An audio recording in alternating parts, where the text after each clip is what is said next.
ठीक है, अब चलते हैं नितिन सर के पास। नितिन सर, आपकी लिस्ट में क्या है?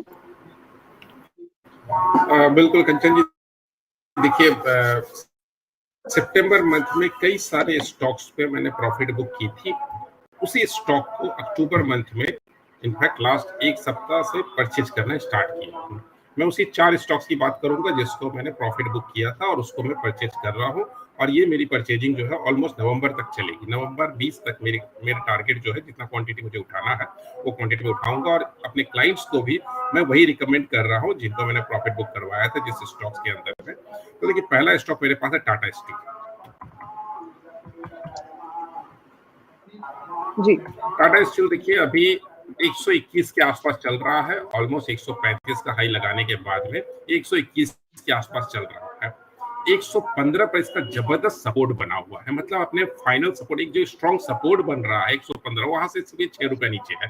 तो मैं इसके लिए 115 आने का वेट नहीं करूंगा। 115 आ गया तो बहुत बढ़िया है। आज इसको इनफैक्ट लास्ट 2-3 दिनों से मैंने इसके अंदर परचेजिंग स्टार्ट की है। और ये अब जो परचेजिंग मेरी हो रही है इसके अंदर में, या मैं जो रिकमेंड कर रहा हूँ, ये 1 साल के नजरिए से मैं रिकमेंड कर रहा हूँ। तो अभी मैं जो भी 4 स्टॉक की बात करूंगा उसका मिनिमम नजरिया जो है वो 1 से 1.5 साल का है। तो टाटा स्टील जो है 121 पर मुझे एक बढ़िया स्टॉक लग रहा है। यहाँ पे 115 का एक जबरदस्त सपोर्ट बन रहा है।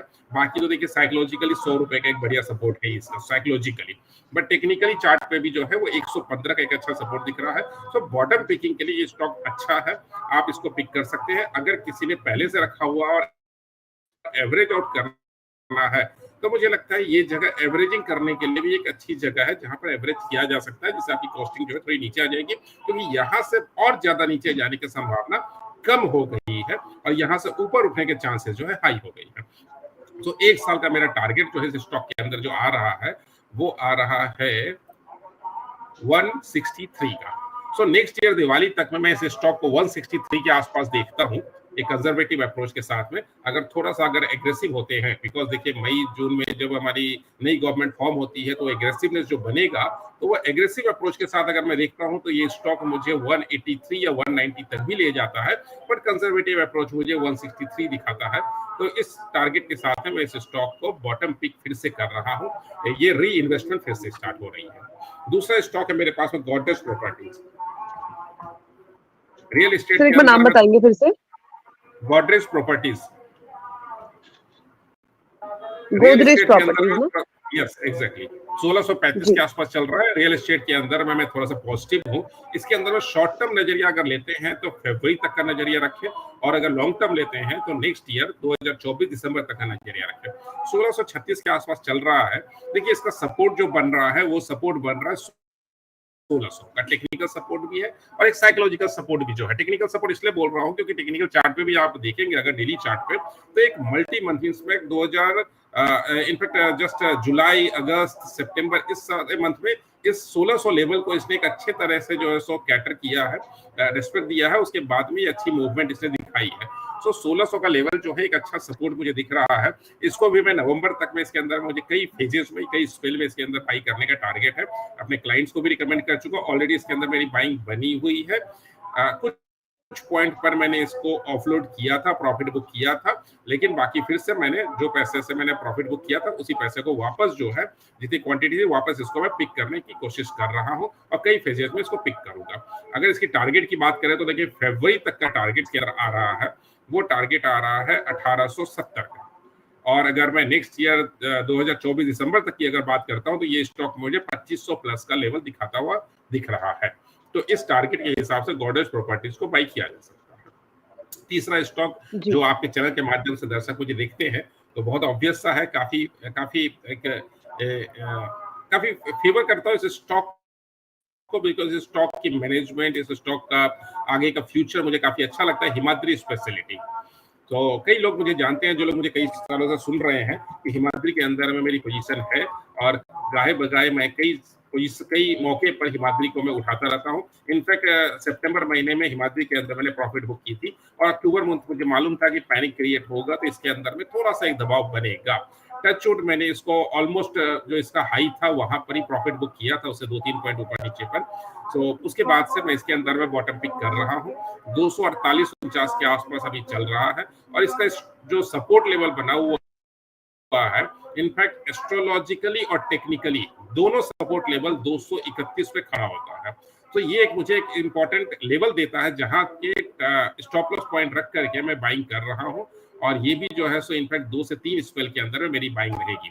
248-49 के आसपास बाई किया जा सकता है। इसका अगर लॉन्ग टर्म नजरिया अगर मैं रख रहा हूँ 1 से 1.5 साल का, तो मुझे ये स्टॉक 248-49 से उठकर नेक्स्ट ईयर अगर दिवाली तक की मैं बात करूं तो ये मुझे स्टॉक करीबन 370 प्लस, ये कंजर्वेटिव अप्रोच में बता रहा हूं, अदरवाइज थोड़ा सा एग्रेसिव मैं इसके अंदर हो रहा हूं अगर, तो मुझे ये 452 दिख रहा है। 452 एक ऐसा लेवल है जहां के बाद से तो ये स्टॉक फिर तो it will fly like anything, fly like rocket.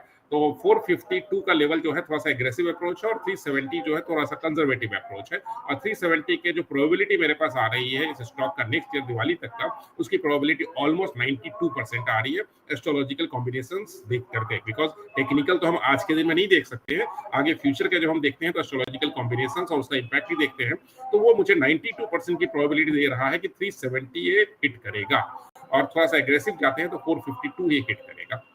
इस हिसाब से इस स्टॉक को बाई किया जा सकता है। जी ठीक है सर, फोर्थ भी था कोई, राइट? यस एग्जैक्टली, आरवीएनएल, जी जी सर। रेल विकास निगम लिमिटेड, ये इनफैक्ट लोकेश जी आज नहीं आए हैं, अदरवाइज ये उनका फेवरेट स्टॉक है, और इनफैक्ट सही बोलूं तो मैं उनको सुनने के बाद ही इसको थोड़ा सा जो वॉच किया तो मैंने इसके अंदर में इन्वेस्टमेंट स्टार्ट की थी। इनफैक्ट अगस्त महीने में, सितंबर महीने में से प्रॉफिट बुक करके, बिकॉज मैंने बताया चारों स्टॉक में वो बता रहा हूँ जिसके अंदर मैंने प्रॉफिट बुक किया था पहले, अपने क्लाइंट को भी ऑफलोड करवाया था, उसके बाद फिर से इसके अंदर में मैं एंट्री करवा रहा हूँ। तो ये चारों के चारों स्टॉक्स वो है, और डिस्क्लोजर पहले ही दे दे रहा हूँ कि जो भी स्टॉक की बात कर रहा हूँ वो मेरे पास है, और आगे भी मैं इसके अंदर में नवंबर तक कई फेजेस में इसमें इन्वेस्ट करने की प्लान कर रखा हूँ, और अपने क्लाइंट्स को भी बता रहा हूँ इन्वेस्ट करने के लिए। तो आरवीएनएल 163 के आसपास चल रहा है, एक अच्छा सपोर्ट जोन है, इसका सपोर्ट जो है वो 155 बन रहा है, 155। तो 155 के स्टॉप लॉस के साथ में अगर इसको एक साल के लिए अगर हम रखते हैं तो एक साल का मेरा नजरिया जो है वो मुझे 281 ये लेवल मुझे दिखा रहा है एक साल के अंदर में। तो एक अच्छी मूवमेंट मुझे इसके अंदर में दिख रही है, और ये सारे टारगेट जो है मैंने कंजर्वेटिव अप्रोच से जो ले रखे हैं उसी में, क्योंकि उसमें थोड़ा सा सुकून मिलता है, ये थोड़ा कम ही हो, बिकॉज एग्रेसिव अप्रोच में थोड़ा सा ऊपर का टारगेट होता है, और मैं थोड़ा सा कंजर्वेटिव अप्रोच पर करता हूँ बिकॉज उसके चांसेस, उसकी प्रोबेबिलिटी थोड़ी हाई होती है। तो 281 के टारगेट के लिए मैंने इसके अंदर में इन्वेस्टमेंट स्टार्ट कर रखा है, और मैं दर्शकों को भी रिकमेंड कर सकता हूं कि इसके अंदर में आप अपनी फाइनेंशियल एनालिस्ट से बात कर ले, और उनका भी रिकमेंडेशन आता है तो उस हिसाब से आप जरूर इसके अंदर इन्वेस्ट करें, बिकॉज ये सारी कंपनी जो मैंने बताई है इसके देखिए ऑर्डर बुक, उनके फंडामेंटल, मैनेजमेंट और आगे की फ्यूचर वो अच्छी दिख रही है इन सारे चारों कंपनीज के अंदर, बिकॉज टाटा स्टील की तो बात ही नहीं करनी है। गॉडरेज ग्रुप अपने आप में एक हाई पावर्ड मैनेजमेंट के साथ में आगे बढ़ता है, विजन और मिशन बहुत क्लियर है। आरवीएनएल बहुत बढ़िया स्टॉक्स है, और हिमाद्री भी है, उसकी भी मैनेजमेंट और ऑर्डर बुक और आगे की जो फ्यूचर प्लान उनके हैं बहुत अच्छे हैं। ये सारे स्टॉक सिर्फ फंडामेंटली नहीं, टेक्निकल, एस्ट्रोलॉजिकली भी जो मुझे स्ट्रॉन्ग लग रहे हैं। इस हिसाब से मैं इन चारों स्टॉक्स के अंदर में जो डिफरेंट लेवल्स मैंने बताए हैं इसके ऊपर मैं रिकमेंड कर सकता हूँ।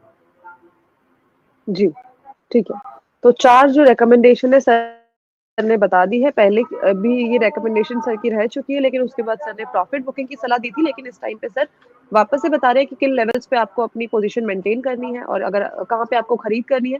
कंजर्वेटिव टारगेट और अग्रेसिव टारगेट सर ने बता दिए हैं, और ये जो सर ने शेयर्स बताए हैं, रिकमेंडेशन दी है, उनका लॉन्ग टर्म का नजरिया अभी इस टाइम पे हम लेके चल रहे हैं,